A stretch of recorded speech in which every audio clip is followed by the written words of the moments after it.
যে স্বামী স্ত্রীরা ঝগড়া করে কথা বলা বন্ধ করে দেয় তাদের উপর দুইটি বিপদ নেমে আসে। যারা হাজব্যান্ড অ্যান্ড ওয়াইফ রয়েছেন আপনারা সকলেই এই বিষয়টা জানার চেষ্টা করবেন। মারাত্মক একটা বিষয়, যদি কেউ ঝগড়া করে কোনো স্বামী এবং স্ত্রী কথা বলা বন্ধ করে দেয়, এটার মাধ্যমে কিন্তু দুইটা বিপদ আপনার জীবনে নেমে আসে। আমরা অনেকেই এটা জানি না।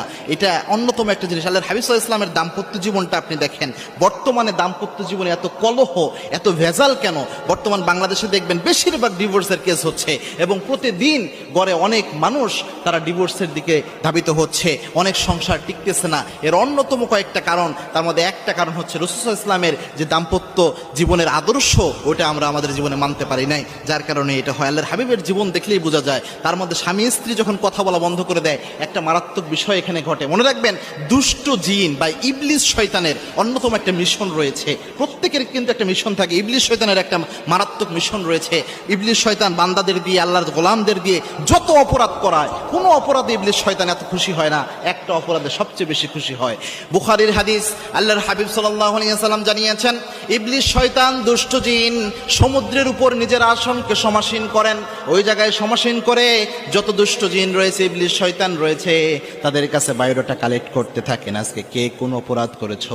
কোন দুষ্ট জিন, কোন শয়তান এসে বলে, আজকে আমি অমুক ব্যক্তিকে দিয়ে মিথ্যা কথা বলিয়েছি।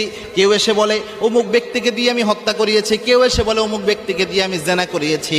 এরকম এক একটা অপরাধ যখন দুষ্ট জিন ইবলিস শয়তানের সর্দারের সামনে বলা হয়, ইবলিসের সামনে বলা হয়, তখন তিনি কোনোটাই এত বেশি খুশি হন না।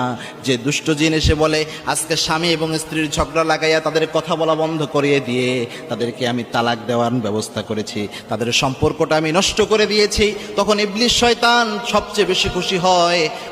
খুশি হয়ে তখন সমস্ত শয়তানের মধ্যে তাকে পুরস্কৃত করে ফেলে, সমস্ত শয়তানের মধ্যে তাকে পুরস্কৃত করে। বুখারীর হাদিস, অত্যন্ত সহিহ সূত্রে বর্ণনা এসেছে। সুতরাং স্বামী স্ত্রী যদি ঝগড়া করে কথা বলা বন্ধ করে, একটা পর্যায়ে দুষ্ট জিন চেষ্টা করে, এই যে একটা সুযোগ পাওয়া গিয়েছে, কথা বলা বন্ধ করেছে, এই জায়গাটা কিভাবে এদেরকে এই সংসারটা নষ্ট করে তালাক দেওয়ার ব্যবস্থা করা যেতে পারে। কেননা তারা বসেই থাকে যে ইবলিস শয়তানদের যে সর্দার রয়েছে তার কাছে পুরস্কার নেওয়ার জন্য, যে এই সংসারটা আমি নষ্ট করে দেব।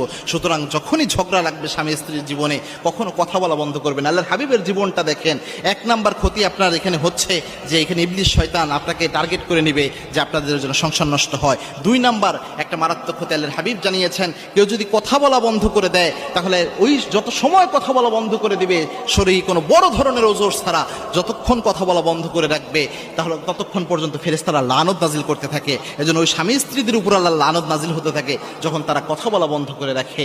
আরেকটা বিষয় দেখেন, আল্লাহর হাবিব সাল্লাল্লাহু আলাইহি ওয়াসাল্লামের জীবন দেখেন। আল্লাহর হাবিব